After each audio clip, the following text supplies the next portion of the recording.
Yep. Now, apparently, we're live. Okay, folks, a very warm welcome to you all. It is Thursday, it is 8:30, and this is your weekly edition of Mauls, Balls and All. Joining me this evening is our all familiar faces. We have Mike Reedy, we have Dara Weston, and we have Claire Devaney, the regulars. We also have returning to us, we have Sabina Moylan, who is the ex women's Connacht rugby manager. She is also a qualified Munster referee, and she's also a rugby contributor to her sport. Sabina, great to have you back. Are you well in yourself? Very well, thanks. Thanks for having me back. Not at all, Sabina. More than happy. And of course, we have the ex-Ireland and the ex-Leinster player, Victor Costello, has been on the show with us before.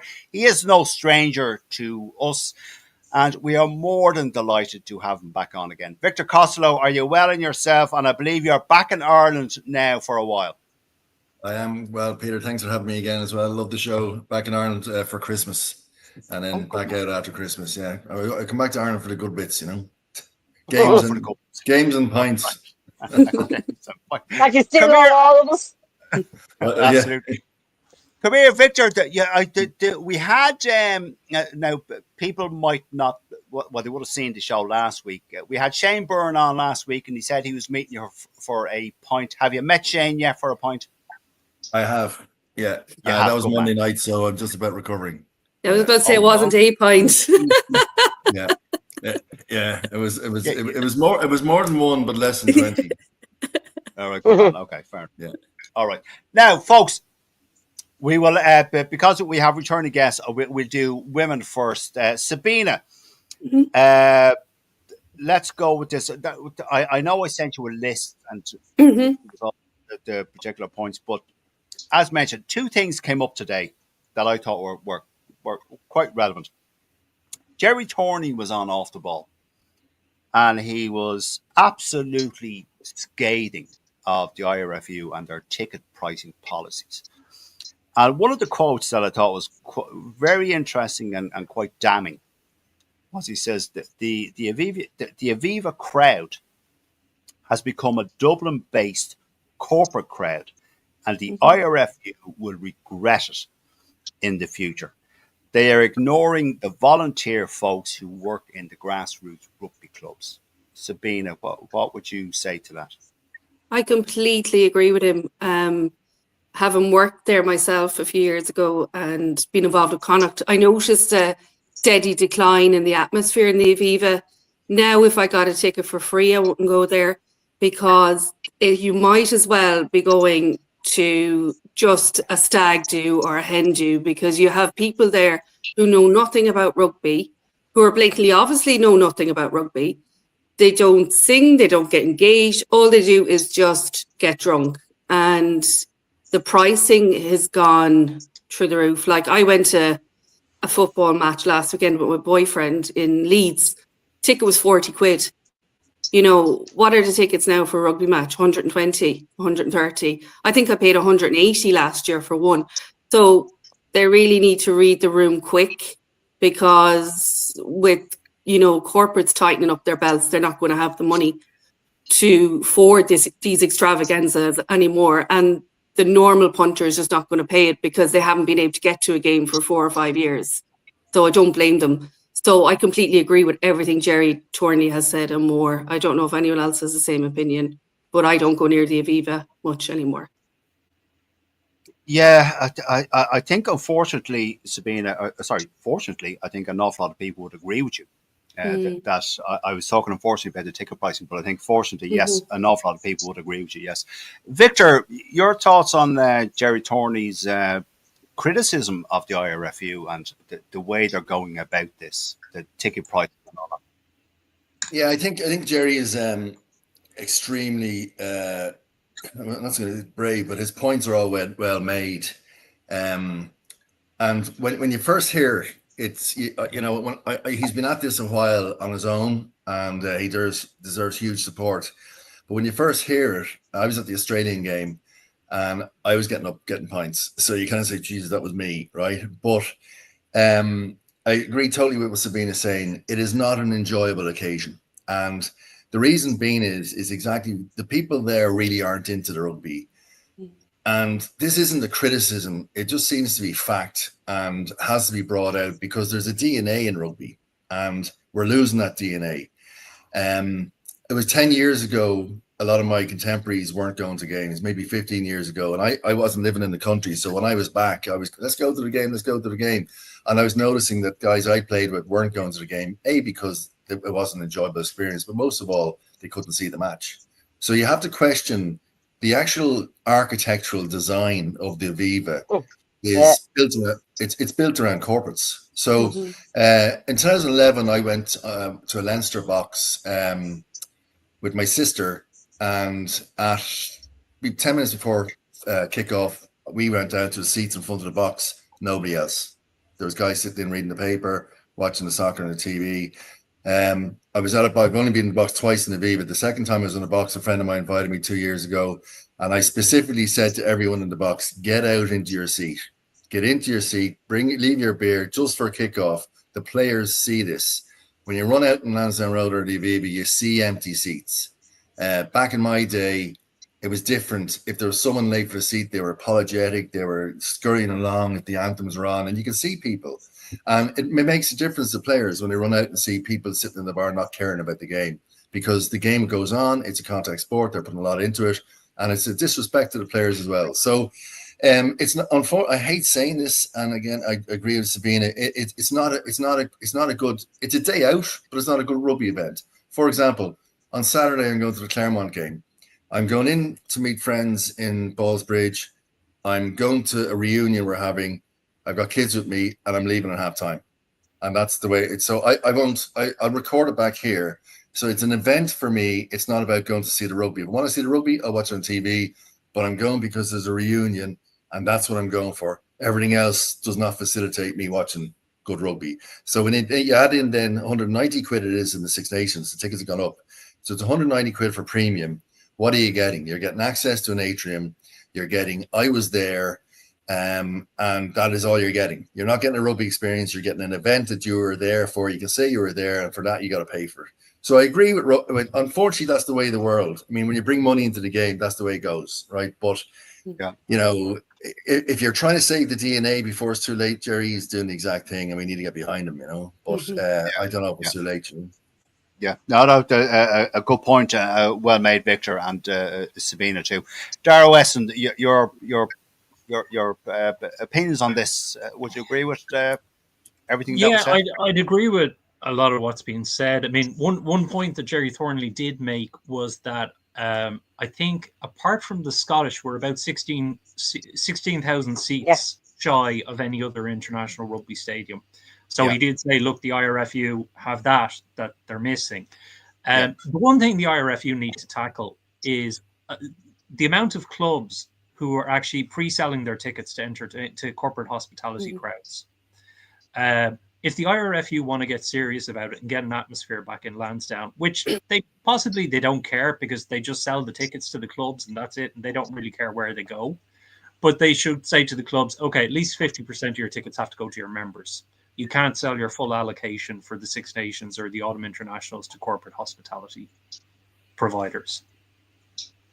And that's one way of making sure that the actual fans can get back, because but it's an earner. It's an earner for the clubs. That's the problem. Well, that's the thing. The clubs need the money.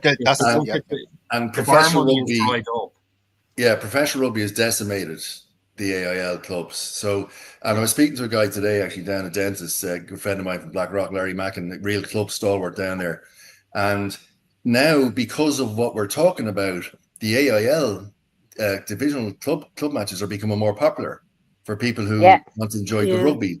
And I went to Mary's versus Rock last year twice, the home and away game, and it was like the 90s. It was just people who wanted to watch good rugby and were out watching rugby, then coming into the bar after the game, watched the rugby, had the beers afterwards, just like it was meant to be. My generation. But clubs, because the clubs are starved for money, they have to create a corporate event.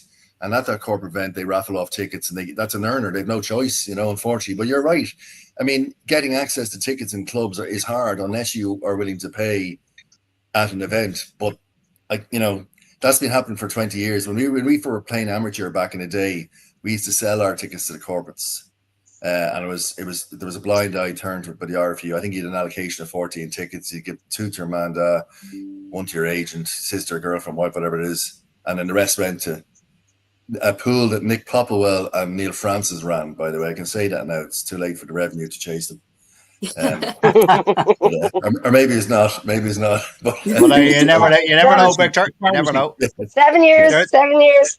This is mid-90s, so it was Nick Popplewell and Frano would get all your.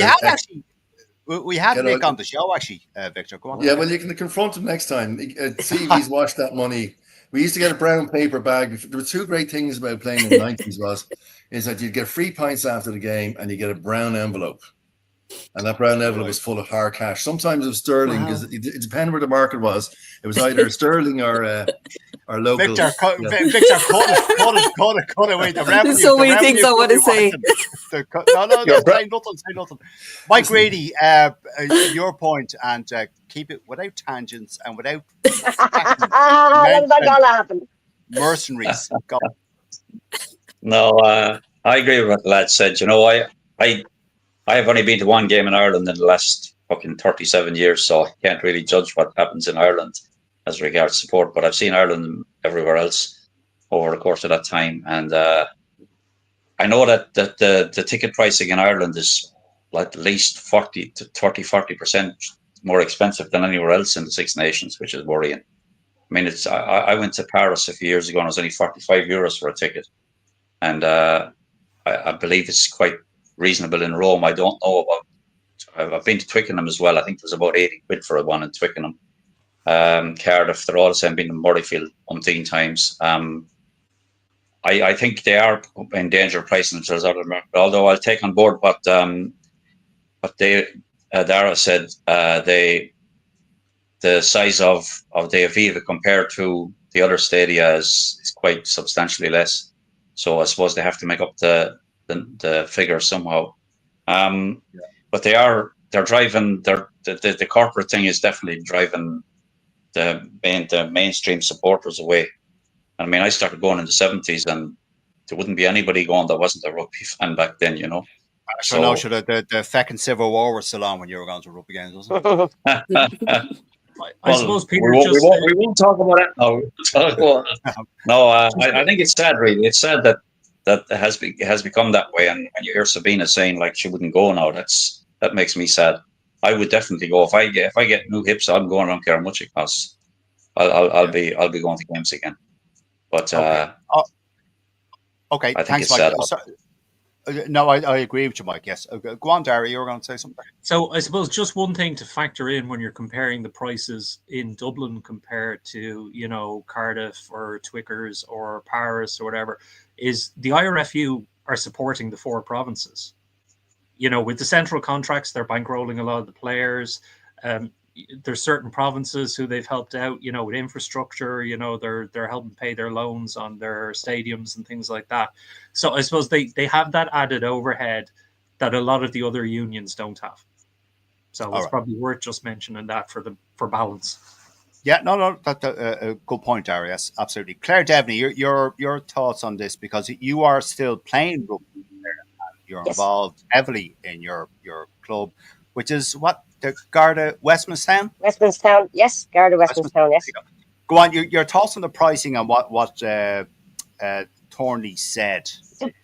Well, what Thornley said is right. They are pricing. They're pricing people out of America.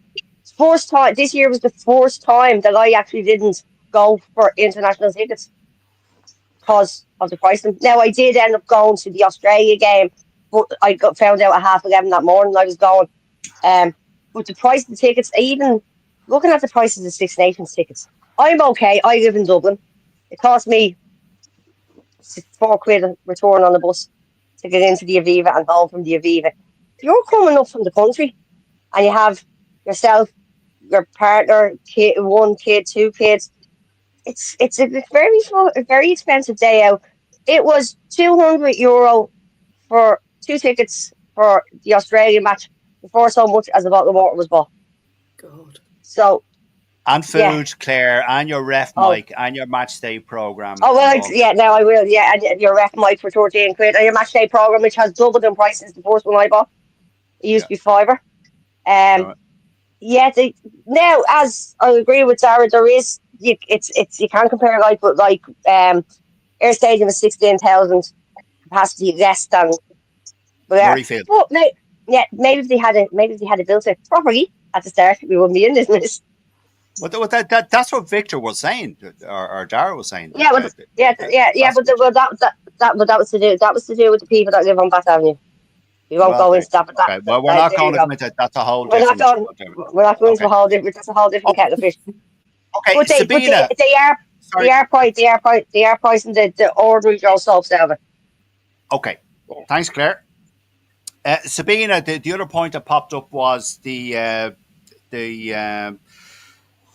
bans that were issued for the two Stade Francais players that caused absolutely stupid tackles Crazy. when they played Munster. One on Peter O'Mahony, one on Craig Casey. The two players in question were Azago and Percent. 3 week and a 2 week ban. That's not like a joke. I don't think it's sufficient. No, It's not. but You're right. yeah. Go on. I don't know if it's sufficient. I saw the emails coming through, but I didn't have a chance to read them in depth this evening. But it does seem like they want to make a stand, World Rugby, and they say everything. They say all the good things, but they don't mark what they say with actions. So by the two guys just getting those 2 live bans, is it going to really affect them? Not really. Is there going to be changes? No, not really. So we're still going to have continuous issues in this department. So until World Rugby take a firm stance on it, it's not going to change. And it's like they're afraid to physically do anything that'll make a positive change in disciplinaries. And that's the way I see it. I think you're totally right, Victor. The bans that were handed out to those two Stade Francais players, I think, is just it's a kick in the face for rugby fans, and I think World Rugby. I've said this before on here, Victor. I think World Rugby are not doing their job at the moment, and this just emphasises my point. There's too many decision makers and too many people getting involved in committees to make the ban or make the red cards or decisions on headshots and all that. The problem you had in the Stade Francais Munster game is that Stade Francais were gone. They weren't competing. They obviously came there, and this is the problem. I'm sure you get into it, talking about the Heineken Cup these days or the European Champions Cup. At this level, at this stage, some of the games are just ridiculous. It's the playoffs that kind of are the better performances. But when the French teams are out, or any team, when any team is not going to win or feeling they're not performing, they're going to go. The likelihood of a high headshot or a loose tackle or less discipline is higher, which means the referee should be more alert to be more punitive in their refereeing of this. So if Amandi's running down and Munster are rampant at the time, and there's a shot like it was there, whatever, a cleat to the face. In that area of the game, the way the game was going, there was a direct hit. There was an anger in it. There was a, we're going to lose this, but F you attitude. That should be a red card, mandatory, with 6, 7, 8 weeks, whatever it might be. But what I think what's happening now is everyone seems to be unsure as to it goes into the TMO decides, and they have a meeting, then they come back, and then there's crowd expectation. Like 4 to 5 or 10 minutes that this has been discussed. We're discussing it in the stand or on WhatsApp groups. That was definitely a red. Shouldn't be a red. Should be a red. Yeah. The moment is lost. So you should go back to the situation. The referee makes a decision. They're there live on the pitch. If they miss it, fine. But if they get it, they make the decision, and that's it. We move on. Now I know that's kind of in a perfect world, but I just don't get the amount of. The more discourse on this, the more the lack of an understanding or clarity that we're going to have for forever, And that was a clear red card, as was, by the way, the red card or the hit what's Jesus, our out half, my name's gone. Our current out half. What? It was For Munster. No, for us, for Leinster. Leinster. Prendergast. Oh, sorry. Prendergast, yeah. Yeah. When he hit the Fijian, that was a red card, you know, and when he shouldered the face, I believe that was a red card. If that was just taken for what it is, not the fact it was at home, not the fact there was a kid getting his first cap, it was a red card. But it went into discussions, it affected the game, it affected the Fiji players and so on. I just don't like the fact that these things just drag on. I always say, I mean, Sabina will agree with me going back into aviation, but a quick decision is a good decision, you know, and I think the more these things linger, the more disappointed we get as fans as to whether it's the right decision or not. And that could be on the pitch or that could be the next day at the citation, you know. Yeah. Okay. Has someone got headphones or something? There's interference coming from somewhere. I can hear it. I don't know if anything else. No, not me. Is that your fault, Victor? No, it's not me. It's I don't think someone hears it. If I go silent, you tell me. I'll go mute for a second. Tell me. It's probably Mike Reedy, the techno. Well, I have nothing. Not right. Anyway, I just got myself. I don't have. Okay, Dara Weston, we move on. Your thoughts on that particular point, Dara? I mean, World Rugby talk a good talk on player protection, but again and again they manage to shoot themselves in the foot when it comes to actual action. Like the tackle on Casey, it was basically a pile driver that you used to see in World Wrestling. You know, Hulk Hogan and all the Undertaker. It was an Undertaker. Yeah, the Undertaker. What's it? The Tombstone, he called it. Tombstone pile driver, yeah. You know, and only for O'Mahony kind of getting in there and kind of, you know, knocking him sideways. I mean, how can you say that's a 3-week ban and then bring it down to 2 with tackle school? It's, you know, if you're like that, you know, that could have been a broken neck. That could have been, you know, permanently in a wheelchair. So I think, you know, they need to have a standard list of, you know, what the amount is of week suspension for each offense and just stick to it.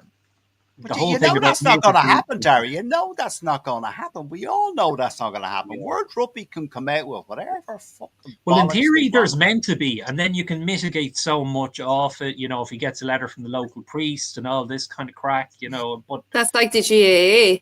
Yeah, exactly. Yeah. Exactly. And it's, you know, and the thing is, like, you have former players coming out and saying, like, Will Greenwood came out and said, you know, he wouldn't let his sons play rugby; it's become too dangerous. So, and Zebo. Yeah. Very. But you're doing, you know, you're doing rugby no favors if you're not going to enforce the whole player welfare thing. And there's still this case coming down the tracks of the players with the concussions and the Alzheimer's and stuff that hasn't even come to court yet. So, you know, I just think that they badly need some kind of consistency there. I think someone needs to take the reins and actually grow a pair and just say this is just the way it's going to be. Yeah, I nominate Victor for doing that.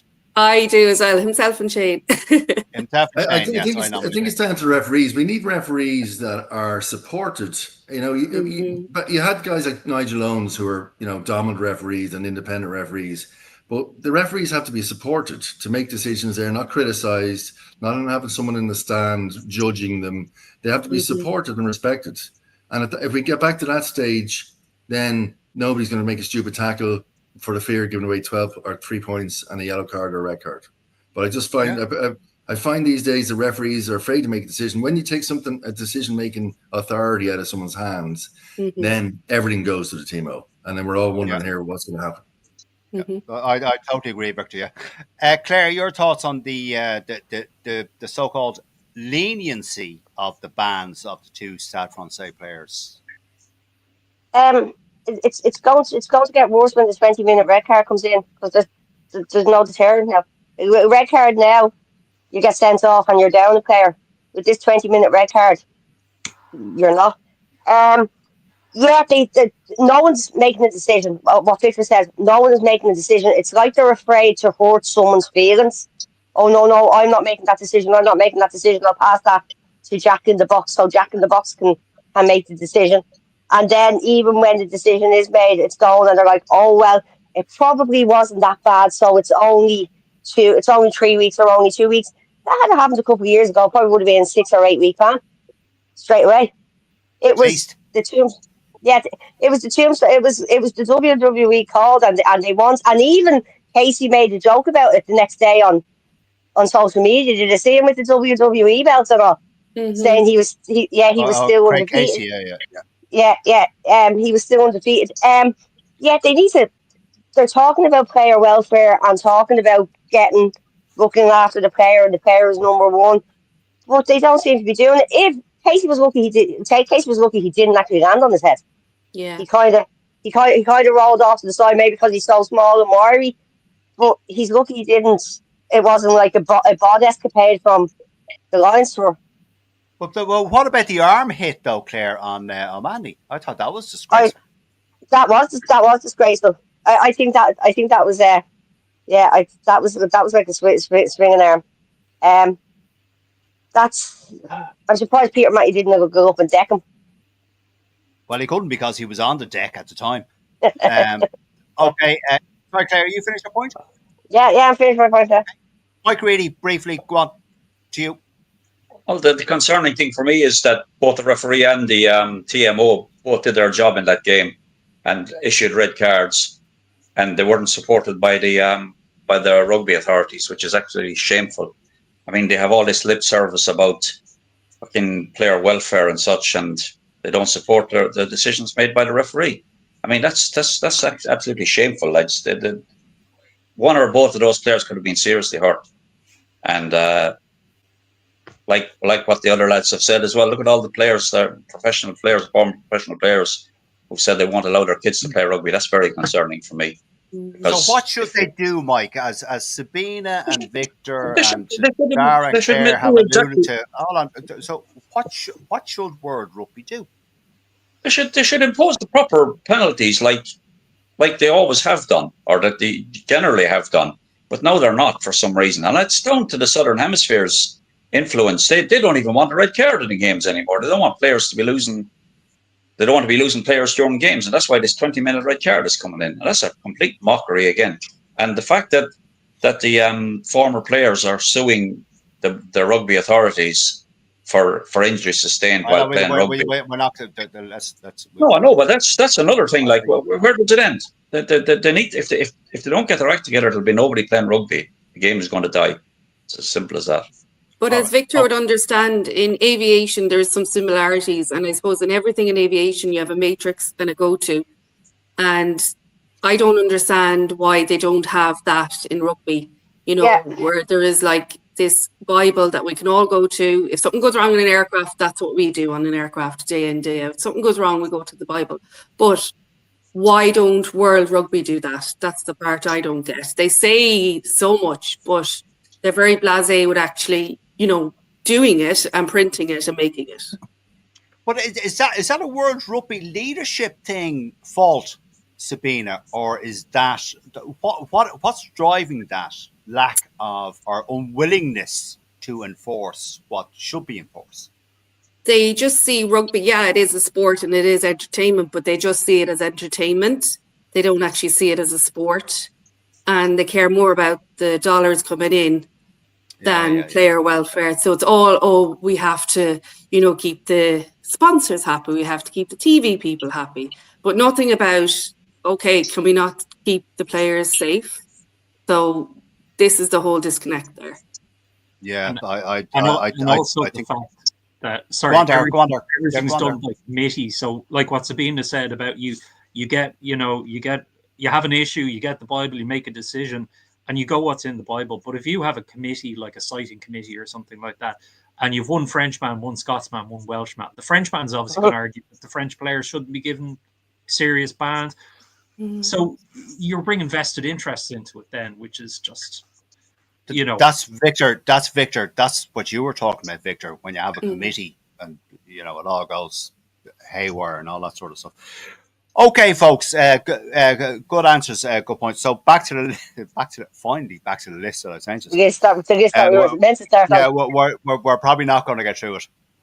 Victor Costello, has the Heineken Cup lost its appeal? And I just want to quote Victor what Nigel Owens tweeted about this. He said, he was in reply to a tweet talking about this. He said, when it was the Heineken Cup, it was a tournament everyone wanted to play and referee in, as well as go to watch. Sadly, it has lost its magic in the last few years. Very sad, as it was special, very special indeed. Wonderful memories from some of the most wonderful occasions. I think he's right. I think the English and the French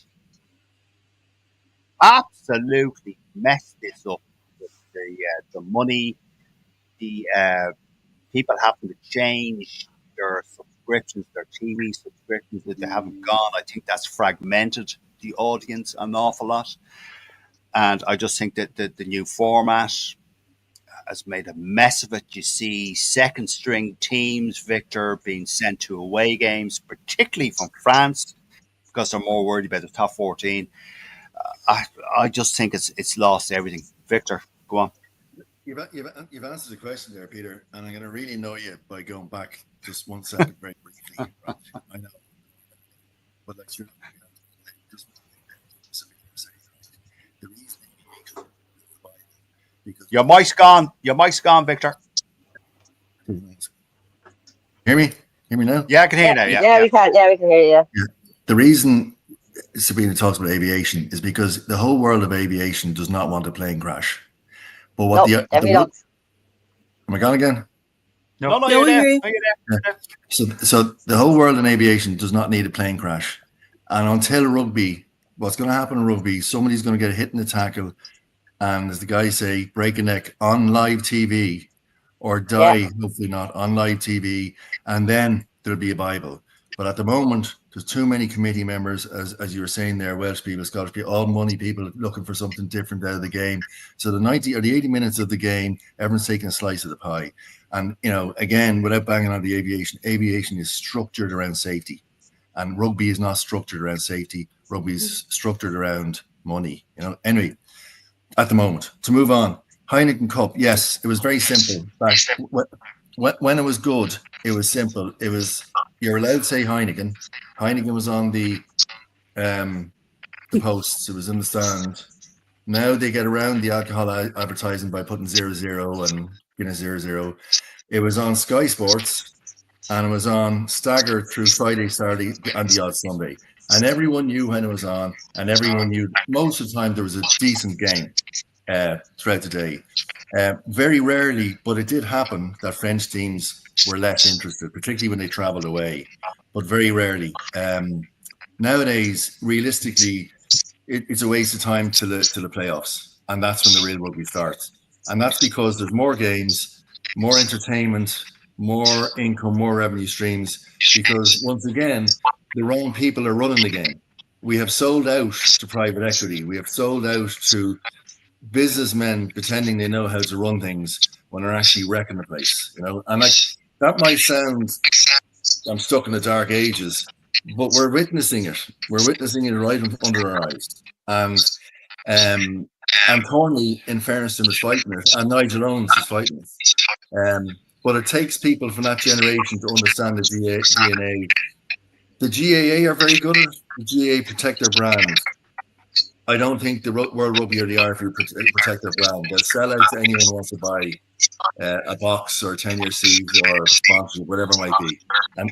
And the last thing I'll say is, if you go around Munster, Ulster, Leinster and Connacht, the corporate commercial part of each club now gets bigger and bigger every decade because it becomes more and more important.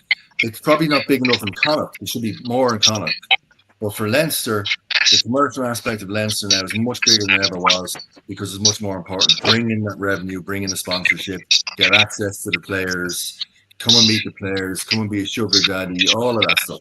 That's more important than either the safety of the game or the culture of the game. And that's where the competitions fall off, in my opinion. Okay. Thanks, Victor. Sabina, would you agree with that? Yeah, I agree with everything Victor said. Like, I left Connacht Rugby in 2018, and I thought it was starting to dwindle then. it was like the heart was gone out of the sport in the whole of Ireland. You know, I was working for Connacht, but I still support Munster. I'm still going down to matches. And then you go to Aviva and it's just like a soulless vacuum of boredom. And it has been a sellout, you know. We've sold our souls. The rugby people have sold their souls. And can they get it back? I don't know. Do they want to get it back? I don't think they care enough to get it back. They just care about the numbers on the sheets at the end of the day. I think because of that, and because selling the rights to TVs is a huge issue, because nobody knows what channel any match is on anymore. You don't know what the Munster match is on, the Leinster match. You don't know anything because you have to have every single TV package to actually watch 2 games in a day. So, you know, that's not possible for the normal Joe Soap.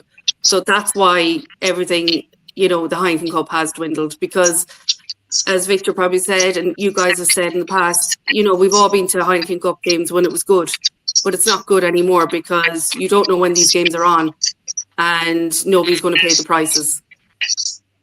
I was looking, Sabine, at someone actually, I was looking on sorry, I'm getting awful sound interference. I don't know if anyone else can hear that. Yeah, no, I get people. Is everyone getting it? Yeah, okay, right, it's not just me. I was looking, someone put up on Blue Sky, the alternative to Twitter, someone said it would cost the average person X. over €1,000 a year. Victor, Sabina, Dara, Mike, and Claire, €1,000 a year if you wanted to watch all the rugby you wanted to watch. Mad. Like, that's just crazy stuff. You know, that's mad.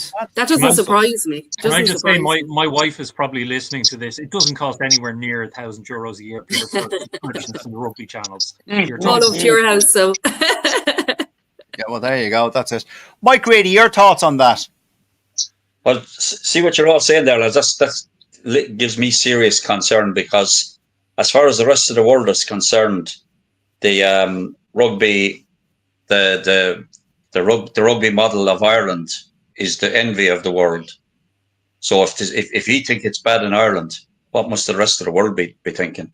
Because that's how it does look looking from the outside in. You know, I've always been proud of the fact that Ireland have run their ship very well.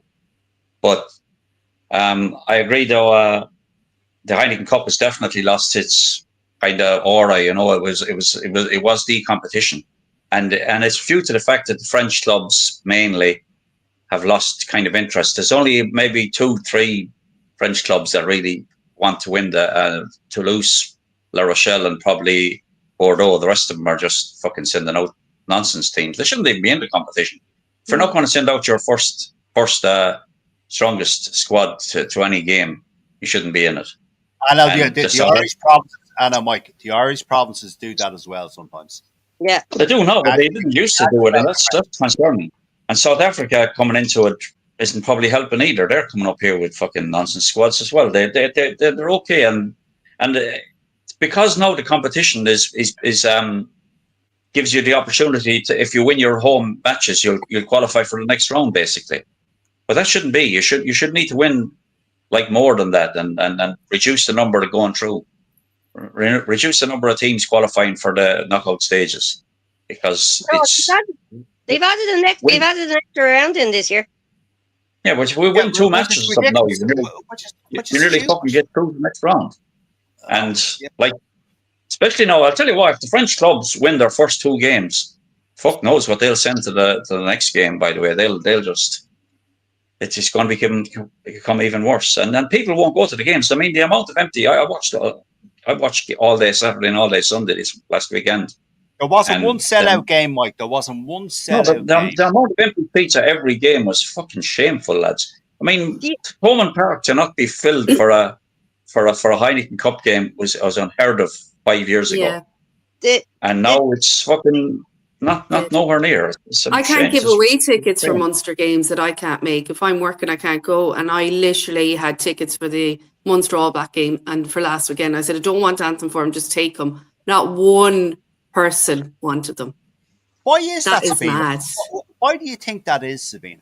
I think Munster have lost what they really are and who they really are. They've certainly lost a huge following from the loyal, rugby people in Limerick. Like a lot of my friends who I would have started refereeing with, none of them go to matches now. If I mention them, going to just look at me as if I have 50 heads. They said they'd rather invest their money in grassroots level because they feel that Munster continuously get it wrong. Off the pitch, backroom staff, you name it. And the fans were left carrying the can for a long time. And it was evident that Munster didn't care. So now the loyal people don't care. And that's the problem. That's the exact opposite to what's happening in Welsh rugby, Sabina. The fans Really? don't. Yeah, the fans don't care about the clubs, but they care about the national team. So to draw a comparison, Darrell Weston, sorry, did I ask you about this? No. So Go on. I think the big problem is we've lost Heineken and we now have Investec, and because they're a South African bank, we have the South African teams brought in. It used to be. I mean, in theory, you could go to a couple of away matches in the Heineken Cup. You could go, to Wales, or you could go to Scotland, or you could go to France somewhere. How many people are going to go to South Africa? That's a major trip. It's a serious amount of money to be dropping to go down there. Especially for a weekend. And then the whole thing that, it's, it used to be the home away, the 2 rounds or the 2 games against each team. Now you can have teams, as somebody else said, who, if they pick up a couple of bonus points in their home games and maybe getting away, losing bonus point, they can get through to the next round. It's, I don't know, it seems like it's become less competitive. I think we'd all agree with that, Tara. Yeah, absolutely. Yeah. Okay, before we go on to our next point, just a couple of comments coming in from people watching. James Grennan, great to see Victor on again. What a legend. There's a fan there for you, Victor. Peter, Catherine Keegan. Right, Sorry, go on. When I first got my season ticket for Leinster, I was included the home champion. It was the Pro 12 at the time. So you got your 11 home games in the Pro 12, and you got your 3 Champions Cup games, the qualifying games. That was 14 games. That was many, many years ago. I'm still only getting 14 games, even though it's gone up to Pro 16 or whatever URC and the 16 teams in it. And the Champions Cup has more games in it. I'm still only getting the same amount of games as I was when I bought my 4th season ticket many years ago. Oh, right, okay. But So how is there more games being played by the teams, but yet not as many home games per se? It's still the same amount of home games as it was back in Pro 12.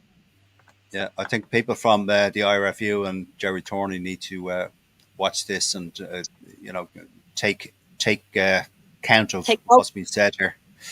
And we won't even charge them much for our knowledge. No, there you go. Catherine Keegan, Evenall, Ian Gilbert, hi from Madrid. Ian Gilbert said lots of experience. There was Ian, but he's gone now. Megan, just that's probably what I paid here. To be honest, my Sky bill is super weak because of the sport. I am not condoning things, but there are other things bar Sky packages and Premier. All right, we're not okay, fine. Mike Looms, please relate my fellow rock legends comment. Oh, apparently there's some wood thing of you, Victor, in some wooden room or something like that. I don't know what Mike was saying there. There's a picture of the woodwork room in Rock. There you go. Now, there's a great picture of you, Victor, down near the woodwork room in Rock. Top man. That's a hell of an honor making a woodwork room in Rock, I can tell you. You guys don't understand. I know well up there here. You go. Thanks, Mike. Yeah. Okay, Sabina Moylan being the one of 2 Munster fans here. Mike Prendergast, an impeccable CV. Is he the right man to lead Munster? I haven't worked with Mike as in when I was in Connacht. He came up a few times at Bordeaux. He is an exceptional man. He is a Limerick man. He's a rugby man, true and true. I think Munster need to go back to basics, and they need to get their people that are from Munster and wholly invested in Munster to rebuild it. It really is a bit of a shambles at the moment. And will we ever find out what Roundtree, did leave in the end? But if anyone can do it, it will be Prendy. Now, I believe he does want it. I kind of see the Munster job as a bit of a poison chalice, and that's because of the stress that comes with the job. But I do think he would be my number one choice, especially with him being involved in the backroom. Look, he knows what's going on there now. He's going to have loads of struggles that Roundtree had. The big problem still is we can't buy players. So he's going to have to make do with the team we have. But I think he is the right man. He's a Limerick man. He's a Munster man. And they're the kind of people we need involved in Munster now to rescue it. All right. Okay. Anyone else, Sabina, that you think might possibly be a well, I always would have thought O'Gara, but I don't think that's no, even that's not going on. No. Prendy would be number. Do you know what? I really liked Roundtree, and I really thought he fit into the Munster environment. And look, we got silverware. It would be amazing to find out what happened, but I would say he was probably scapegoated for a lot of stuff. And if he left, I don't blame him either, because it's a very stressful environment. But sure, Sabina, he got pissed on the plane. Oh, did he? Allegedly, that's the rumor. That's normal. I see that loads of people do that. Myself and Victor can write stories here and things like that. It's alleged. It's alleged. It's not. Allegedly, he got pissed in France. Got pissed after they lost, and then got pissed on the plane and had to be carried off the plane. He's my idol even more. And mine too. That is a legacy. But I've often felt like going on the piss after a hard day in work. Oh my God, yeah. Like, why would that even be a sackable offence unless he was abusive? I don't know. It's all alleged. It's all alleged. Victor Costello, is Mike Prendergast, in your rugby head view experience, is Mike the right man for Munster at this moment in time? I absolutely believe so. And again, everything that's being said is correct. We need to get the heart back in Munster. And without sounding disrespectful, Munster was always greater than the sum of the parts. And even though the parts were fantastic, they really had this inner core. And playing Munster in the kind of around the time of 95, 96, in the Courage League, when the English Premiership was worth something, Wasps, I think, were beating everyone in the Courage League back then, and they went down to Munster for the European Cup. It was probably the second year for the European Cup, and they got spanked by 43 points to 6 in Thomond Park by Mick Galway, Closey and the lads, and that was the start of what I saw of Munster and what they became for the next decade. And they always had a belief, there was a fire in the belly, and with all the science in sport these days and the performance and the S&Cs and all that sort of stuff, that's all great. But in the contact sport, if you don't have the belief of the people around you, the people on the crowd, your coaches in the dressing room, and the culture you came from, forget about it. And I think that's what's got to be put back into Munster rugby. To this day, even though Leinster's got success and other teams have success in France, they're still the bedrock of European rugby. It wouldn't take much to get back there, but we need to realise the resources they have. And Prendergast has a guy who's done his yards. You know, you look at O'Mahony, Mahony's come to the end of his career, just like Johnny Sexton and Leinster. Don't let them go off into the commercial environment. Grab their IP, their motivational, their innovation, and let them do their whatever professional qualifications they need to do, and bring them into the setup to get that back into the jersey, because it's missing. And you can see players, like, it means a lot to some of the players there, and there are good players there. Everyone talks about they don't have the players. They do have the players. They can create players out of the players they have. It has to be a Munster guy, and he definitely has the qualifications. If you're going to ask me who else would you have, I'd say to you, Jack Kidney, but I don't think he wants the job. I met him the other night, and we were slagging him about it. But you know, that's what you need. You need a Munster person talking to Munster people about Munster things. And Roundtree was getting there. You know, he was getting there at the start. I thought it's hard for people to understand. As a Leinster guy from the 90s, I understand Munster because I've the scars to prove it. And I understand that, but I understand the ferocity of the hitting rucks. You don't hit rucks that speed by strength and conditioning or skill. You hit the rucks that speed because you believe in what you want to achieve in gaining cups for the person beside you. and you could throw a blanket over Frankie Sheen, Alan Quinlan, all of them. They're just devastating in rough time because they believe in the people beside them. They don't want to let themselves down, the fans down, or their dressing room coaches. And that's what needs to get back into Munster rugby. And I think Prendergast deserves a shot. And he deserves a long shot, not like a quick fix. You know, All right. a long shot, a long shot. Good point, Victor. Well made. And you too, Sabina. Dara Weston, your thoughts, Prendergast, the right man for the job? Yeah, I think to echo what Victor said, I mean, Munster rugby needs passion back in it again. And I thought that was something Roundtree was bringing to it, because you could see in his after-match interviews, I mean, when they performed badly, he was really pissed off. And when they had a good win, he was delighted. So he seemed to have the passion. But yeah, maybe they do. It's kind of tribal, and maybe they do need a Munster man actually leading it. But yeah, to be given the time like that, not to be expecting silverware this season or next season. If they get it, great. But if they don't, give them time to kind of rebuild. All right. Okay. Mike Reedy, the second Munster fan here. Would you echo what Dara and Sabina and Victor have said, that give him a chance? I would. Yep. Yes, I would. However, I would wait. I would wait and maybe play out this season and leave Ian Costello in charge just now with Mike Prendergast picking the team and coaching the team, and see how he does. And because it's important that they get it right this time, because they haven't. It doesn't appear. I mean, let's be honest. The South African regime took Munster back into the depths. To be honest, and I think it's important. I mean, all you've got to do is look at how Peter O'Mahony played on last weekend. He was like a man possessed. Like he would have died in that shirt. And that's what you need to see. That's the kind of desire you need to see, and that we hadn't seen that for a good while now from Munster. But we certainly saw it at the weekend from more than just him as well, but especially O'Mahony. And when you've got players like him, he'll lead the rest of them along. So he will, and the same would apply to Ireland. But he'll lead them along. And I think, if he's able to instill that kind of desire again into the players, they have a chance, lads, of some kind of success. I mean, success a couple of years ago was unexpected, but I would say definitely needs to be a Munster person anyway, somebody that knows how the system runs there. But it needs to be the right person, and it needs to be. And I agree with Victor as well. Declan Kidney as a director of rugby or something like that might be a good shout, and leave Prendergast to pick the team.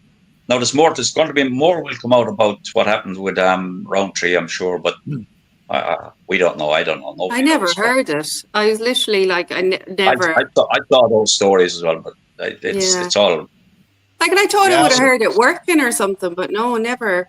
Like, in the aviation industry, you hear everything. I thought he had Munster going in the right direction, but so did I. But some of the players didn't seem to play for him. And the difference with O'Mahony this week compared to his previous games, like in recent times, was absolutely astounding, the difference. And if that can be the case, then Mike Prendergast probably will be the right man. Okay. Claire Devaney, welcome back. Any thoughts on Mike Prendergast? I missed a few minutes of the conversation because the dog was having a meltdown. Sorry about that. You're great. Don't worry about it. Mike Prendergast for Munster, the general consensus is that he is the correct man for the job. Any thoughts or any? Well, give him time. Give him time. And I believe I heard Victor saying they need to play for the team. They're not there just for a paycheck. They need to. You don't want to get in kind of like for the belief for the team. They're playing for their team, not just there for their paycheck every week, which seems to be happening a lot in rugby now. Absolutely. Well, except for Leinster. Anyway, we'll move on. Ian Gilbert, I'd love to hear Victor's memories of Rassie Erasmus, especially a certain tackle. Victor, I've no idea what he's talking about. Maybe you do. I don't know. 1999. 98, actually, yeah. Right, I'll try and make this brief. We knew we weren't good enough, and we that was the famous tour when we wore a fake tan. I'm sure you heard that one, did you? No. No, you've never done that. Because you're worth it. Yeah. Yeah, I'm still trying to get it off 20 odd years later. 30 maybe.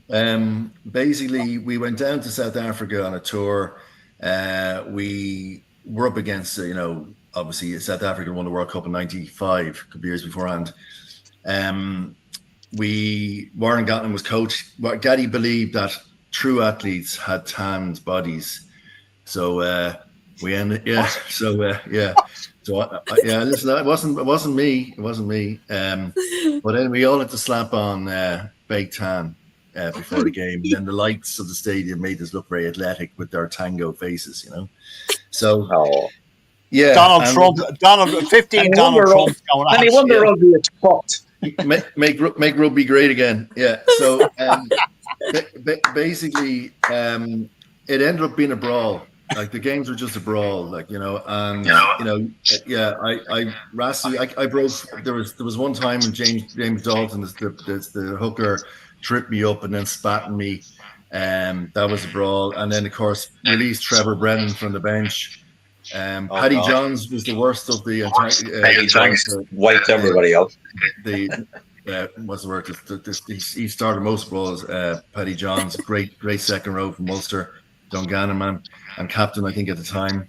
But Rassie Erasmus, I came off around the side of a ruck. It was lashing rain, and I didn't drop low enough on Erasmus, and I went over his shoulder, and he stood up, and I flipped. I still got the ball back. Right, the ball returned on our team, but the photograph doesn't look great because I'm upside down. And every time we play South Africa, there it is in the Irish Times. Me upside down with Rassie Erasmus there. So I'm not encouraging to Google it, but if you Google it, you'll see it. But basically, that tour, we were all tangoed by fake tan for the two tests. That's hilarious. And I don't know if it worked, but it certainly took a while to take it off. I have no idea. I've never worn fake tan in my life. I don't know anything about fake tan. Yes, you have, but don't lie. Yeah. Thought all Leinster boys wore fake tan. Exactly. Yeah, all the D4 boys. We started a trend in Leinster from 98 onwards. You did. Yeah. I might wear it to the Claremont game on Saturday when I go. I'll try it. I might have some left in my gear bag in the attic. Oh yeah, good man. Yeah, I'll take that. Yeah. All right. Now, as we always do every week, my God, I can't believe we're going to actually finish near enough to on time this week. First thing that came up when I googled. Did you Google it, Claire? The picture of Victor. Yeah, picture of Victor getting tossed on his ass. Can't really see. Okay, we don't know. We know the Munster team, but we don't know the others. So it's really a shot in the dark aside from Munster. It's win, lose, or draw. Okay, Victor, I'm going to start with you for the upcoming games this weekend. Okay, we have Castra are at home to Munster, Victor. How do you think that's going to go?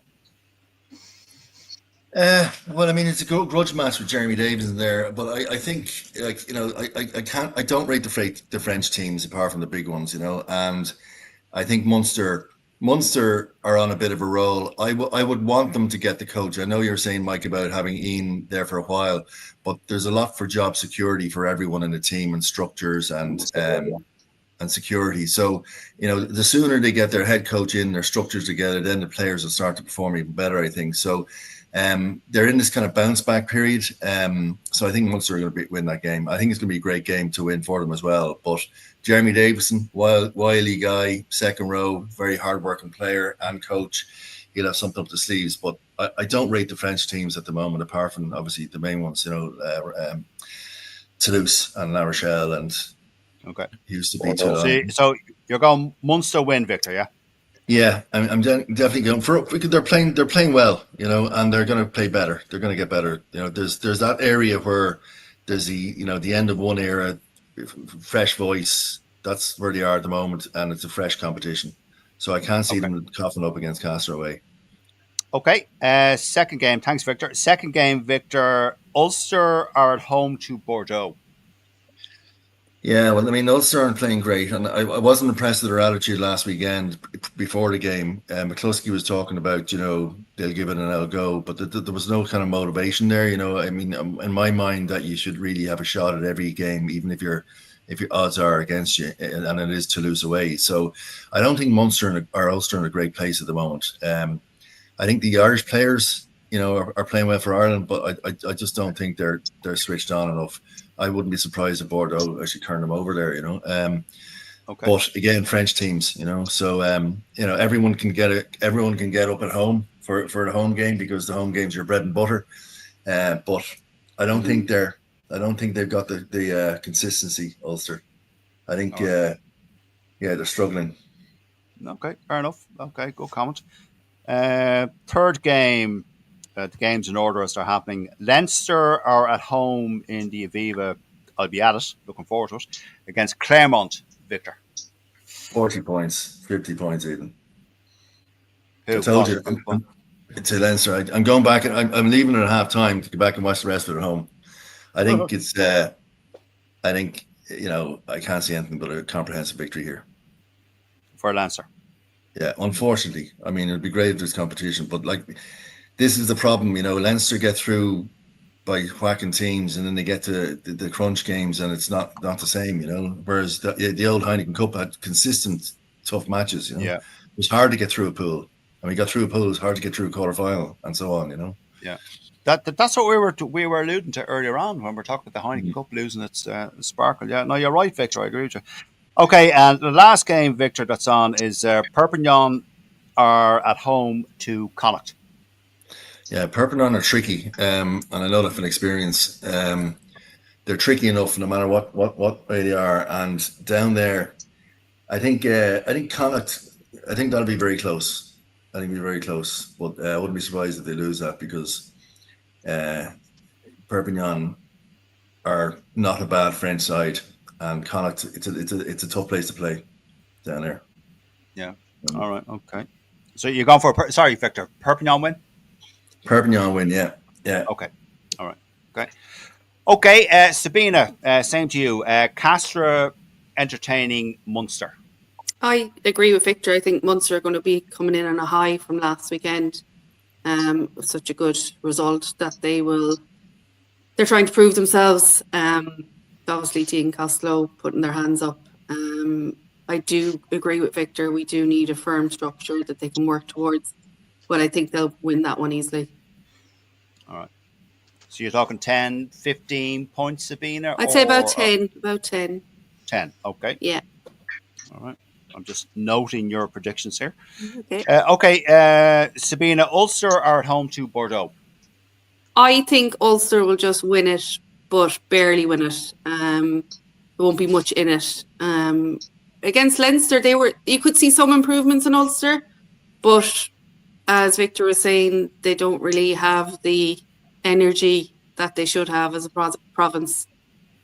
So I do feel they will win it, but just by very small margin. All right. Okay. Thanks, Sabina. Next one, Leinster are at home to Claremont. Leinster will win that easily. Yeah, that'll be a high-scoring game. I love this easily thing. I don't know. Well, hello, if we had your budget at Munster. All right, okay. And finally, Sabina, Perpignan at home to Connacht. I'm just thinking of the old Perpignan going down there when Munster were playing them quite a bit, and I firmly believe that the atmosphere that's created there, I don't think that they'll be lackluster. I think Connacht will struggle to win that. So I think Perpignan will come out on top with that. Okay. Mike Reedy, thanks Sabina, thanks Victor. No Mike Reedy, Castra at home to Munster. Mike, your team, Munster. Who's winning that? Well, fingers crossed that Munster prevail. I'd like to think if they can carry on from last weekend, I think they'll be too strong. I mean, Castra came to play Northampton with an understrength side, which is normal for French teams, so they'll be stronger at home. But I hope Munster can raise their game to the level they did last weekend. And if they play at that level, they'll win the game. I'll go for Munster win. Yeah. Munster win. Okay, Munster win, Ulster. Yeah. Okay, Ulster versus Bordeaux. Ulster at home against Bordeaux. No, I'd like to think Ulster could raise their game, but Bordeaux. I mean, they'll bully Munster or Ulster up front for starters. Ulster's really struggled at scrum time all season, and this isn't going to be any better. Plus, they have that BR Barry or whatever his name is on one wing and Peno on the other wing. It's going to be frightening, lads. I'm worried about Ulster. I honestly can't see anything on the Bordeaux win here either. I hope. Okay. Thanks, Mike. Next one, Mike. Leinster are at home to Claremont. Oh, Leinster will beat them comfortably. Okay. Bonus and last one, Mike. Perpignan are entertaining Connacht. Again, it's another one of these games. Connacht have played very well last weekend, but it's away in the south of France, and no, Perpignan. I'm sorry. I hope I'm wrong again. I can't say. I think Perpignan will be too strong for him. Okay. Dara Weston, same to you. Castor v Munster, who's winning that? I've been told that I have to predict Munster wins anytime. That's because your wife's from Cork. Yes, exactly. So yeah, Okay. no, I believe Munster will win it. All right. Okay. Ulster are playing Bordeaux. It depends who Bordeaux send over, really. If first or second string. I mean, my heart, I'd love to see Richie Murphy get a victory at home. I think, I'm hoping it's a tight match and Ulster come out on top. Okay, so an Ulster win. Okay. Leinster at home to Claremont. Leinster. I'm hoping this could be our year now between Snyman and Yeah, don't jinx it. Don't jinx it. Don't stop. Don't jinx it. Don't jinx it. Stop. Say nothing. Say nothing. I'll bet you, Weston. I'll bet you. The likes of Nathan Hines, Rocky Elsom, we've always, these kind of talismanic figures have always done well for us. So I'm hoping. Well, more lucky. I hope you have more luck than we did. Jesus. All right, stop with the fifth he's star walking chat. anyway. So that's I fucking hate it. All right, Darren, the last one. Perpignan are at home to Connacht. Yeah, Perpignan are a share of mad bastards. I mean, they're French, but they believe they're Spanish Basque. So, I mean, to play them at home is always hard. So I think, thoughts and prayers, family flowers for Connacht. Mm-hmm. Right, okay. All right. The last time I was actually on a beach with Perpignan. That's great. The last time I was on a beach, I was in Bray. Claire Devaney, the last question, and we finish with you, and then we wrap it up. Your predictions: Castor v Munster. Munster. All right. It's going to be tough, but I think Munster will do it. Okay. Ulster versus Bordeaux. Bordeaux. Ooh, okay. Leinster at home to Claremont. Yeah, Leinster. Okay. Perpignan at home to Perpignan. I'm going for what's it? Yeah, Perpignan. Perpignan. Two French teams, two Irish teams. All right. Okay, folks, that's all we've time for. We've gone slightly over time, which is unusual. For all that's left for me is to thank all of you for watching and typing in your messages. I couldn't get to them all because we had so much to talk about. But thank you for participating, for watching, and giving us your opinions on what we were talking about.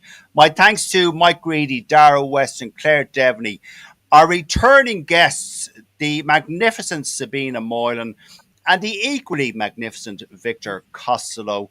My sincere thanks, our sincere thanks to you both, Sabina and Victor, for coming back on again. Yeah, thanks. Thanks for having us. It's been our pleasure. And enjoy the rest of your evening. And if I don't speak to you before now and then, have a great Christmas and a great New Year. Thank you very much. Thank you. Thanks, so much. See you later. Enjoy. Happy Christmas, Thanks, everybody. everyone. Thanks, everybody.